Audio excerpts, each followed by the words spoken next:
Sigmund Freud made a statement that wasn't often taught by his students either, that the ego is first and foremost the body.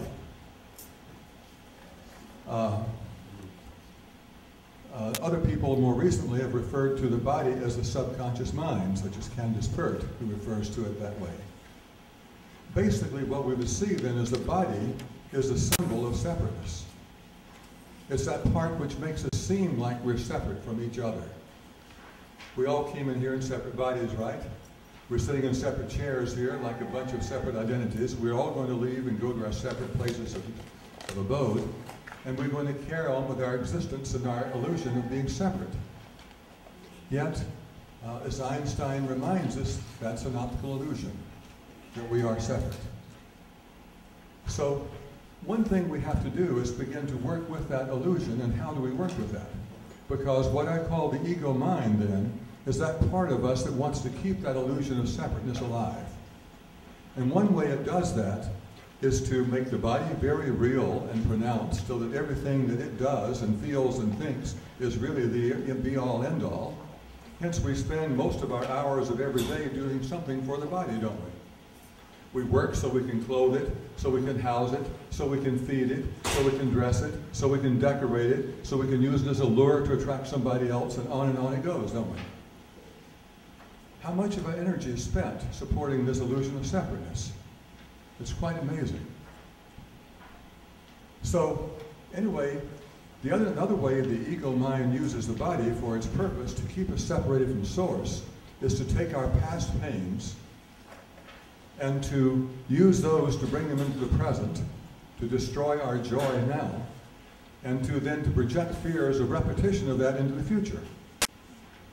And of course, we all know how we hallucinate all the time, because we're mostly living in the past and the future, aren't we?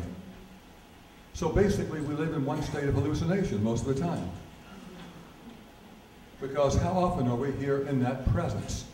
And the presence that Ken was talking about is really the one we, not just for therapists to aspire to, but for us to be in all the time ourselves. But how often we're out of that presence.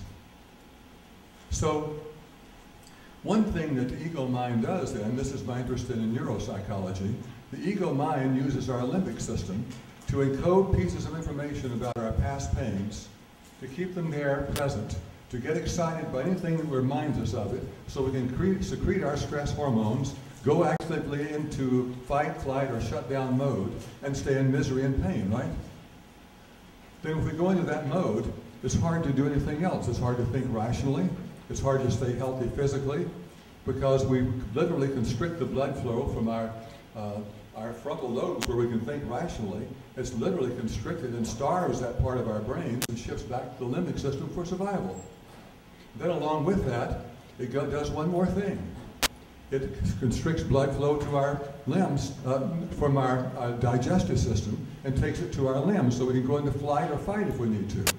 So therefore, if it doesn't go into our digestive system, we begin to not have the nutrients, we deplete our immune system, we get sick. So the ego mind uses our bodies to create this illusion of separateness and our pain and our suffering, whether emotional and or physical.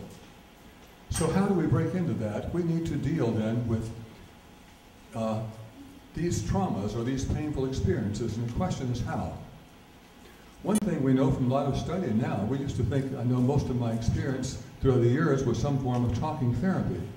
Now we know from a lot of the brain scan studies that might actually rehearse the pain. That might actually rehearse and reinforce the trauma. May not really clear it at all, because it's just encoded information in the limbic system, much like you have information encoded in your computer.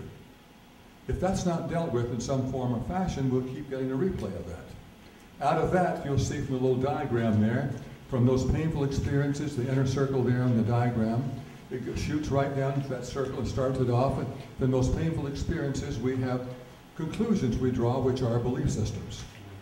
So then we carry around a belief system which works like software in a computer, and that software causes us to find confirmation of it because we believe we're unlovable or rejectable or not deserving or incapable or inadequate or whatever it is. We're going to find confirmation of it somewhere, come hell or high water. So we use then a replay of the traumas that gets reactivated over and over again, our belief systems reactivated over and over again. Then that leads us to our thought constellations where we rehearse that all the time. And the more we rehearse those thoughts, the more we attract it to ourselves. And then out of that we have our perceptions, which are distorted by all this past because we don't see things as they are. As Rebbe Nachman of Breslau once said in the late 1700s, he says, we see things as we are. We don't see things as they are, we see them as we are. And what he was recognizing is that we are constantly masters of projection, sending all this stuff forth, thinking it's real out there, but it's really our projection from the past. All of this is at work, keeping us separate in our illusion of separateness and our pain and suffering. So how do we get out of that? Well, often a lot of our talking therapy by itself can help. A certain amount of it may not help. Sometimes it may help with traumas. A lot of times it won't. We may need to do something else that clears energetically those encodings of information in that part of the brain. Because our brains really were the prototype of the computer, weren't they? So we can look at the computer and learn a little bit about how the brain works. So the brain is quite complicated, much more than a computer. But we know if there's information in the computer and too much of it there, it can overload the computer. It gets jammed up, doesn't it? If we don't get that cleared, our minds are going to be all jammed up as well. It's going to be hard for us to use a lot of the psychotherapy processes, and it's going to be hard for us to use spiritual practices. We may need to deal with that part, and I think of that as essentially a spiritual practice because these methods that I call energy psychology, or you can use EMDR, or you can use other body-based therapies, you can use a variety of others that might work with this, and there are others emerging. But if we don't use those, what we do is let the ego rule, and when the ego is ruling, we don't have access to spirit. We don't have access to recognizing who we truly are.